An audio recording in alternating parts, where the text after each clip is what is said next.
kasih mendengar Anda masih menyimak Indonesia Menyapa Malam hari ini bersama saya Tengku Mazira dan kita masih ada waktu kurang lebih 1 jam ya.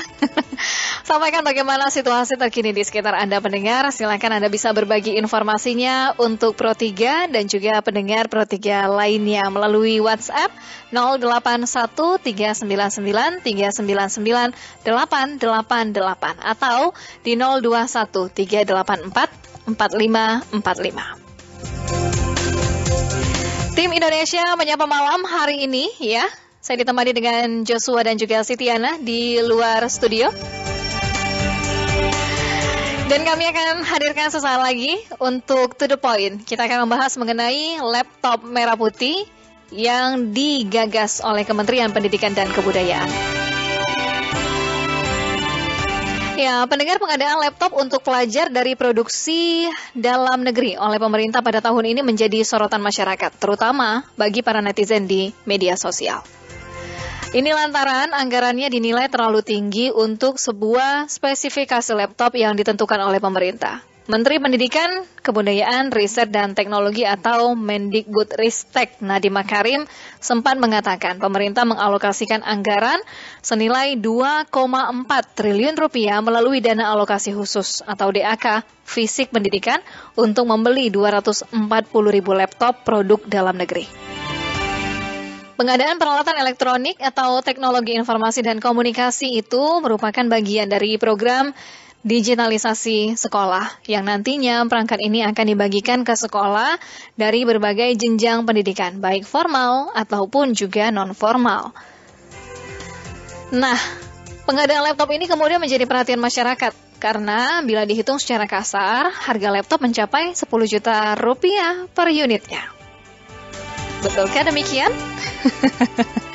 Nah, ada memang ketentuan dari spesifikasi laptop yang memang tertuang di dalam peraturan Mendikbud nomor 5 tahun 2021 tentang petunjuk operasional dana alokasi khusus fisik reguler bidang pendidikan tahun anggaran 2021.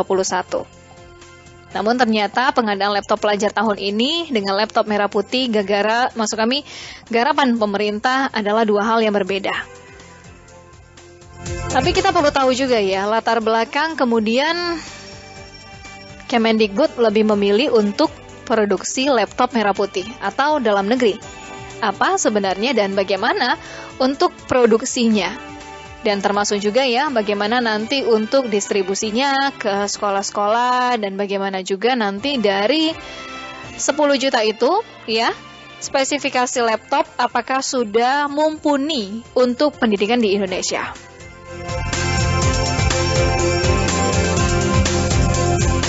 Ya, kami akan hadirkan sesaat lagi narasumber Kepala Biro Perencanaan Kementerian Pendidikan dan Kebudayaan Ristek Republik Indonesia, M. Samsuri, dan juga pengamat pendidikan dari Direktur Executive Center for Education, Regulation and Development Analysis atau CERDAS, Indra Karismiaji.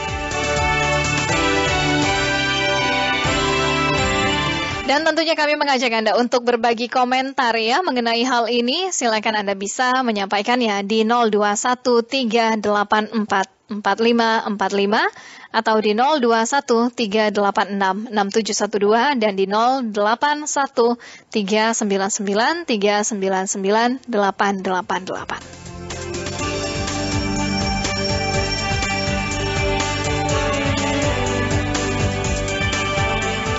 Kami sudah bersama dengan pengamat pendidikan dari Direktur Executive Center for Education, Regulation and Development Analysis atau CERDAS, Indra Karismiaji.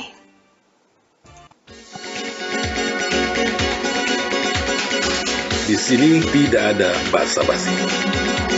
Di sini tembak langsung, to the point. Selamat malam Pak Indra. Selamat malam Mbak, apa kabar? Alhamdulillah saya baik Pak Indra, mudah-mudahan juga baik ya bersama dengan keluarga. Alhamdulillah sehat Mbak. Baik, Pak Indra, kita hari ini membahas mengenai laptop merah putih yang digagas oleh Kementerian Pendidikan dan Kebudayaan, termasuk juga menggunakan anggaran di tahun 2021 yang sangat tinggi. Itu yang disoroti oleh masyarakat. Tapi melihat dari kebutuhan pendidikan kita dengan untuk digitalisasi, apakah perlu juga mempunyai produk dalam negeri dari produk laptop merah putih ini, Pak? memang kalau kita bicara yang paling pas, harusnya kan membuat produk dengan jumlah siswa kita yang 50 juta itu harusnya kan memang punya pabrik sendiri di Indonesia ya, minimal untuk mencukupi kebutuhan anak didik Indonesia saja. Kalau semuanya import kan sayang. Gitu. Tapi ya kadang-kadang di Indonesia itu walaupun dibuat di dalam negeri tapi malah jatuhnya lebih mahal kan begitu. Karena kalau kita lihat yang dipakai di Kemendikbud ini kan Chromebook. Ya, benar. Spesifikasi Chromebook. Ya, yang kalau di luar negeri itu Chromebook itu biasanya memang adalah opsi laptop murah kan begitu. Katakanlah seperti notebook gitu ya Pak ya, Chromebook ini. Chromebook itu seperti notebook tetapi menggunakan OS-nya Chrome. Jadi itu semua miliknya Google. Jadi teknologinya Google kan gitu. Dan karena dia cloud makanya tidak berat dan itu yang membuat murah kan begitu. Jadi kalau di luar negeri itu ada yang mulai sekitar $99, jadi hanya kurang dari $100. Itu kan berarti nggak sampai 1,5 juta tuh Mbak kan gitu. Nah di Indonesia ini kan kalau nggak salah jadi 10 juta ya paketnya ya. Gitu. Iya benar. Satu unit kan? Itu harganya 10 juta, dihargai 10 juta karena dari anggaran yang digunakan itu sekitar cukup besar ya, 20-an triliun itu. Ya. 2,4 triliun. Tadi yang saya katakan kan, di Indonesia itu kadang-kadang produksi dalam negeri jadi lebih mahal daripada impor kan begitu. Karena tadi kalau kita bicara Chromebook itu mulai dari harga 1,5 juta, ternyata yang dibuat anak-anak Indonesia dibuat di dalam negeri malah 10 juta kan begitu. Jadi itulah. Nah ini kondisinya seperti itu, tapi pertanyaannya apakah waktunya tepat kan? Nah saya sebagai pemerhati pendidikan berulang kali mengingatkan Kemendikbudristek. Kalau situasi sekarang itu di tengah pandemi dan dalam kondisi kacau balau. Kita nggak hanya bicara kesehatan, kita nggak bicara ekonomi, tapi pendidikan juga sedang kacau balau. Kenapa? Ya karena kalau saya sih melihat juga ini kekacauan mulai dari Kemendikbudristek sendiri. Kenapa itu? Karena sejak tahun lalu mereka selalu gembar-gembor mengatakan kalau tidak ada tatap muka maka dampaknya buruk. Jadi kan semua orang bermimpi untuk kembali ke 2019 kan, semua orang ingin PTM kan begitu. Karena Kemendikbud sendiri kampanyenya, promosinya mengatakan kalau daring terus, kalau nggak ada tatap muka dampaknya buruk, learning loss lah apa segala macam. Padahal kan harusnya Kemendikbud justru menjadi lembaga pertama yang mengkampanyekan belajar dengan online bisa bagus kok, bisa positif kok, bisa bahkan berdasarkan beberapa kajian internasional seperti yang dilakukan oleh alma maternya Mendikbud sendiri yaitu Harvard, mereka menunjukkan kalau sekolah-sekolah virtual, jadi sekolah-sekolah yang tidak ada tatap muka sama sekali, ternyata hasilnya bisa lebih baik dari sekolah-sekolah tradisional yang masih tatap muka kan gitu. Jadi istilahnya yang dikampanyekan oleh Kemendikbudristek ini adalah fixed mindset. Sesuatu yang nggak bisa berubah, udah gini aja. Pokoknya kalau nggak tatap muka, pasti dampaknya negatif kan gitu. Harusnya kan yang dikembangkan adalah growth mindset, pemikiran yang bertumbuh kan gitu. Mengatakan kalau tanpa tatap muka bisa juga positif, asal memang kita beradaptasi. Nah poin saya adalah, apa yang semua yang dilakukan oleh Kemendikbud adalah melaksanakan program yang seolah-olah tidak ada pandemi. Pengadaan laptop ini kan sebetulnya sudah lama, sebelum pandemi kan sudah dibicarakan, mau digitalisasi sekolah, ada program sekolah penggerak, ada asesmen nasional, ada guru penggerak, dan lain sebagainya. Itu kan semua adalah program yang didesain kalau tidak ada pandemi. Ya kan? Nah sekarang dengan adanya pandemi harusnya programnya beradaptasi dong, disesuaikan dengan kebutuhan saat pandemi ini apa. Nah pandemi ini nggak cuma bicara kuota dan gawai saja, banyak hal yang dibutuhkan. Jadi sebetulnya kalau kita bicara digitalisasi pendidikan, secara keilmuan, digitalisasi pendidikan itu tidak bisa hanya pengadaan laptop. Pengadaan laptop itu hanya sepersekian dari total digitalisasi pendidikan. Digitalisasi pendidikan itu isinya harus ada 3 komponen. Saya menyebutnya framework 3I. Karena semuanya dimulai dari I. I yang pertama adalah infrastruktur. Nah, laptop, kuota itu masuk bagian dari infrastruktur. Oke, Pak. Yang kedua, Pak Indra, saya tahan dulu ya untuk penjelasan yang ini. Kita juga sudah bersama dengan Kepala Biro Perencanaan Kementerian Pendidikan dan Kebudayaan Ristek RI, Bapak Samsuri. Kita juga ingin tahu dulu nih penjelasan dari Kementerian Pendidikan dan Kebudayaan mengenai pengadaan laptop merah putih ini. Selamat malam, Pak Samsuri. Selamat malam, Mbak. Ya, Pak Samsuri, kita juga bersama dengan pengamat pendidikan ya dari Center for Education Regulation and Development Analysis atau CERDAS, Bapak Indra Karismiaji. Ya, Pak Samsuri. Ya, Pak Samsuri ya. Ya, baik. Oke, Mbak. Pak Samsuri, kita ingin tahu dulu latar belakang dari rencana produksi laptop merah putih ini atau pengadaan laptop merah putih dalam sistem pendidikan digitalisasi saat ini. Bagaimana, Pak? Oh ya, mungkin sebelum ke sana saya luruskan sedikit ya. Ya. Jadi ini ada 2 hal yang sebenarnya berbeda, tetapi berpotensi saling mendukung di masa saat ini dan yang akan datang. Jadi yang pertama tentu adalah program pengadaan laptop untuk digitalisasi sekolah. Nah, program pengadaan peralatan TIK yang di dalamnya ada laptop untuk digitalisasi sekolah ini merupakan salah satu program dari Kemendikbudristek dalam rangka mendorong akselerasi kebijakan Merdeka Belajar dalam konteks menghasilkan pendidikan yang berkualitas dan merata bagi seluruh masyarakat Indonesia. Dan itu tentu didukung oleh banyak komponen, dan salah satu komponennya tentu adalah perbaikan infrastruktur pendidikan, khususnya melalui digitalisasi sekolah ini, Mbak.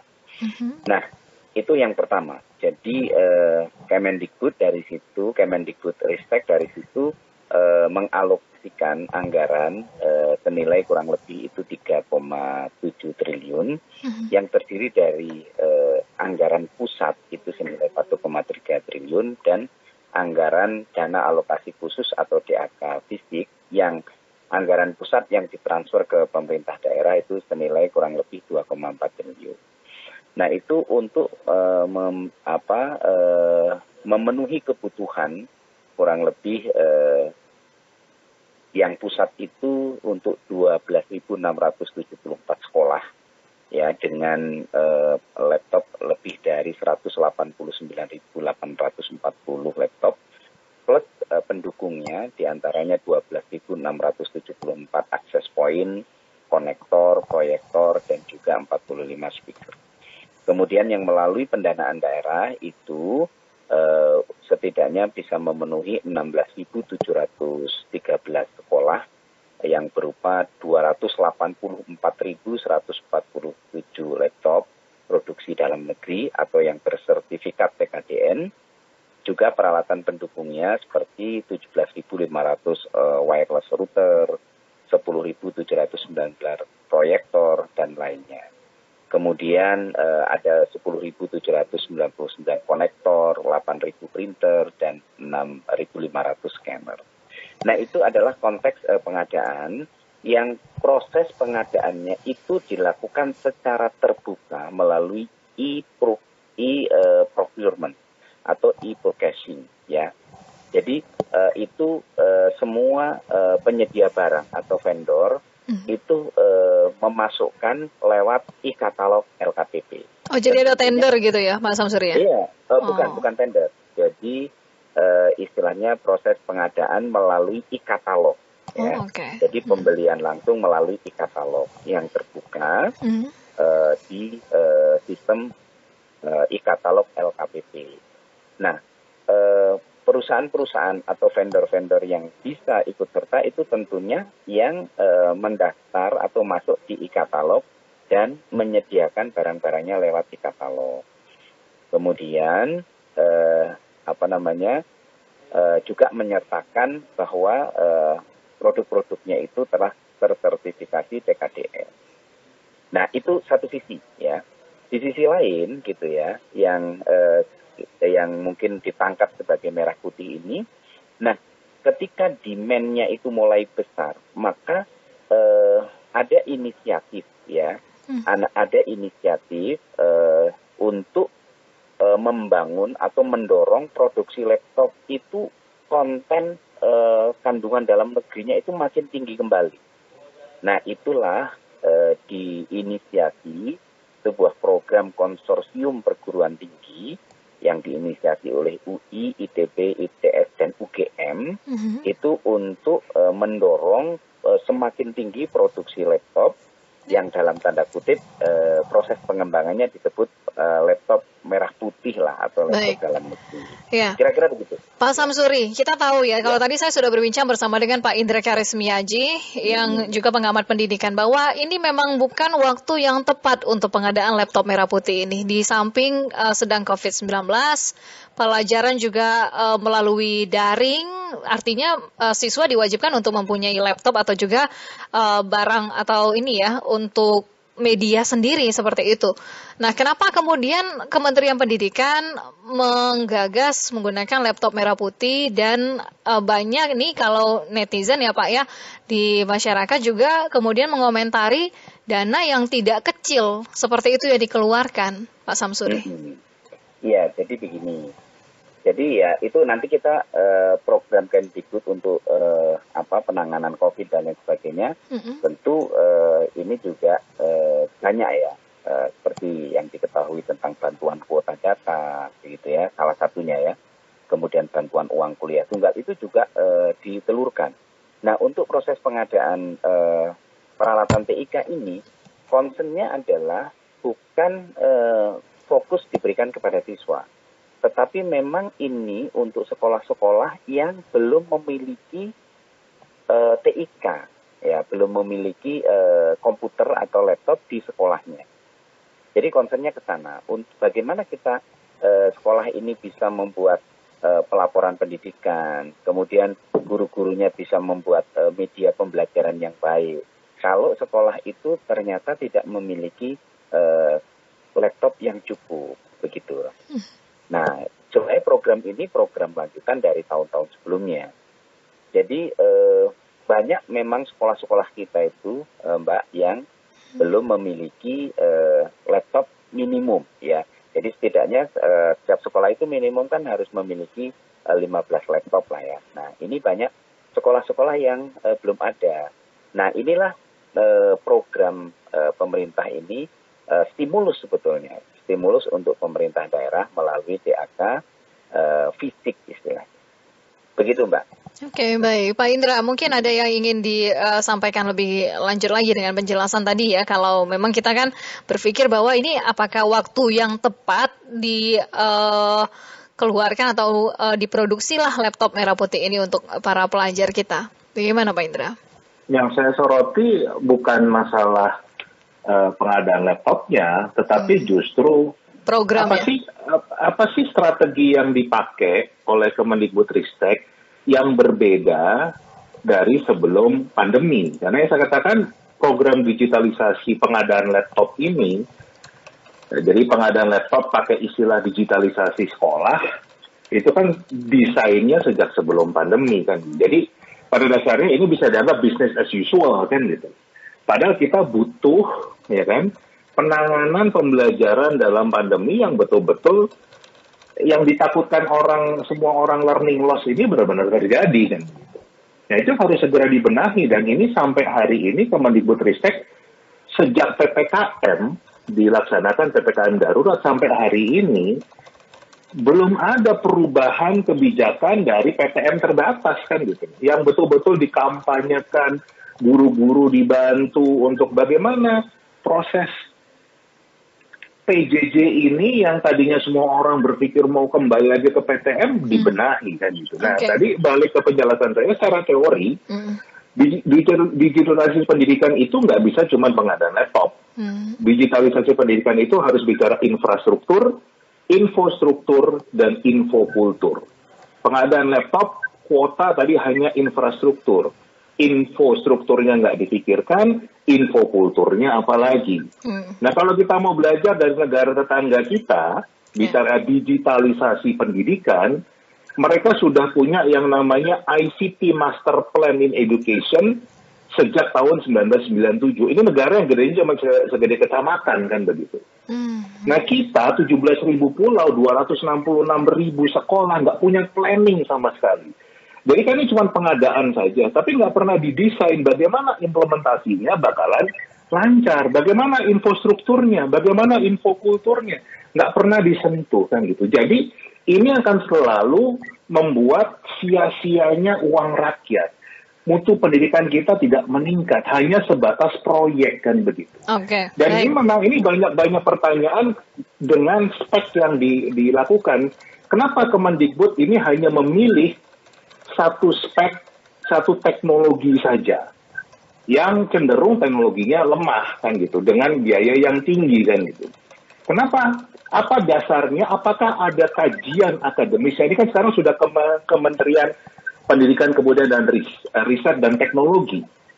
Apakah sudah ada kajian akademisnya, ada naskah akademiknya, kenapa memilih teknologi Chromebook? Apakah memang itu yang paling cocok buat Indonesia? Mana buktinya? Mana kajiannya?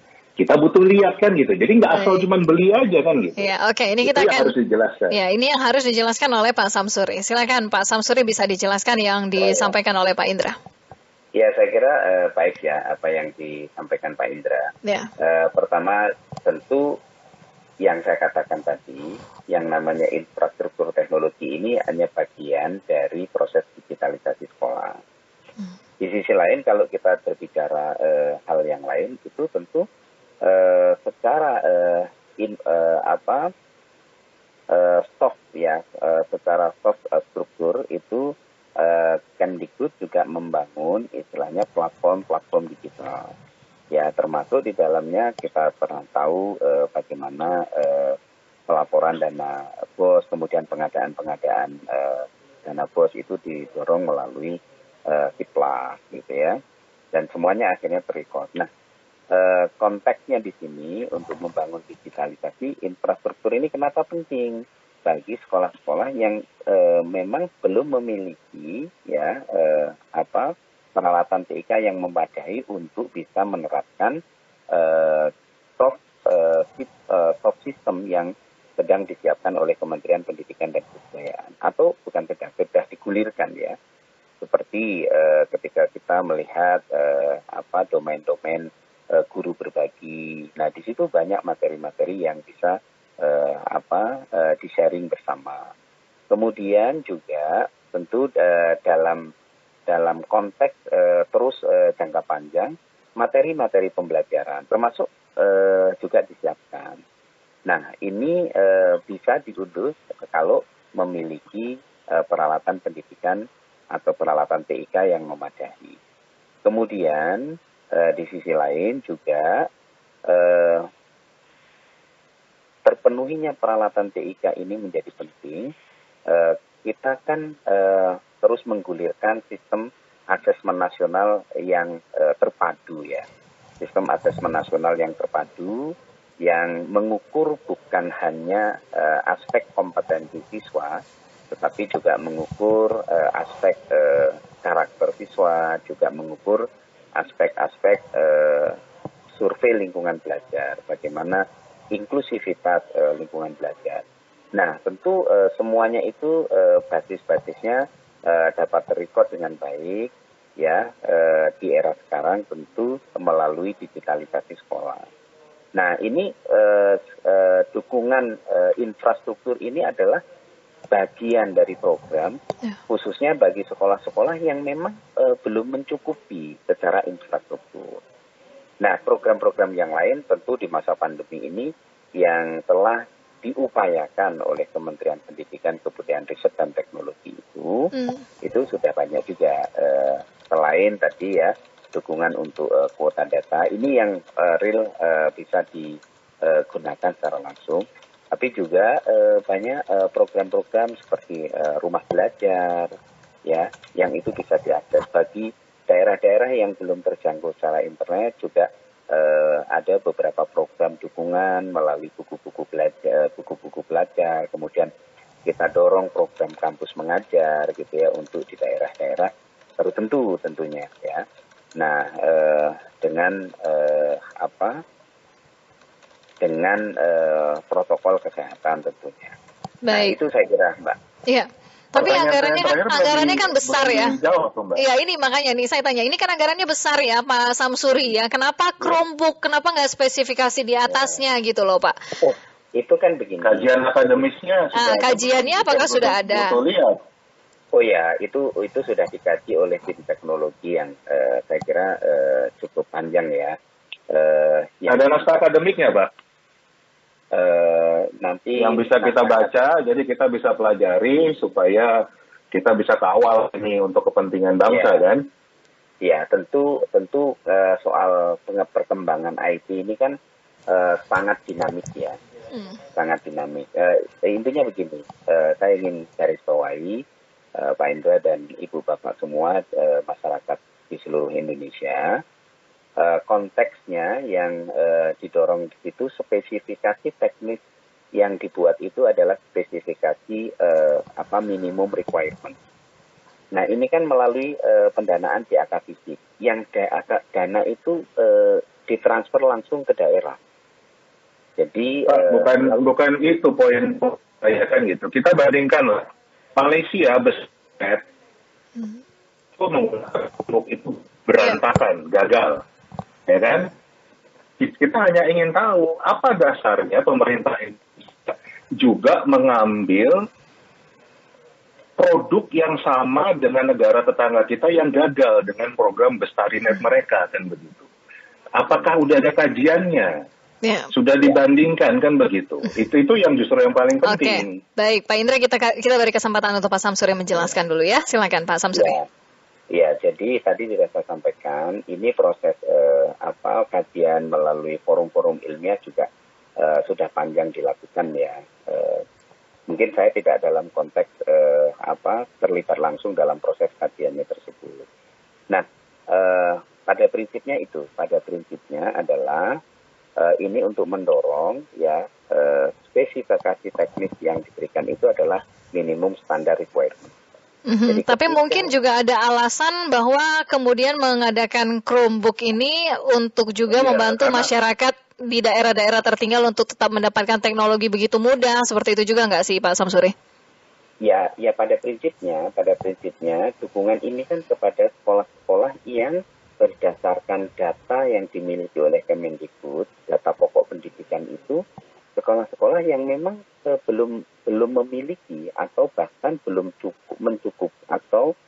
mencukupi peralatan TIK-nya, sehingga susah sekali mereka tidak mungkin menerapkan digitalisasi pendidikan dalam konsep soft system itu begitu. Oke, baik. Ya. Sudah cukup ya Pak Indra, sudah cukup jelas ya, karena kalau memang kalau untuk metode jurnal karena kita juga belum melihat.